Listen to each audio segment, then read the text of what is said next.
dalam kondisi kompak pun ini masih ada orang yang berusaha mensabotase jembatan Beli kita.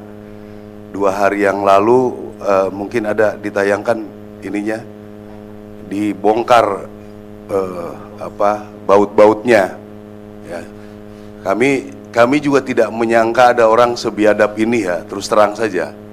Memang kami pikir masyarakat sedang bencana ya, ini baut-bautnya dibongkar.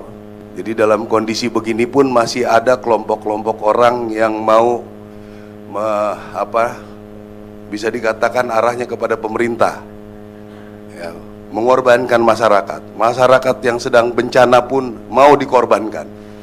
Jadi terus saya semalam tidak bisa tidur, saya memikirkan ini karena saya pikir orang sebiadab ini luar biasa ya. Jadi kalau kita tidak kompak, Bapak Ibu sekalian, ini akan membuat berat kita dalam bekerja.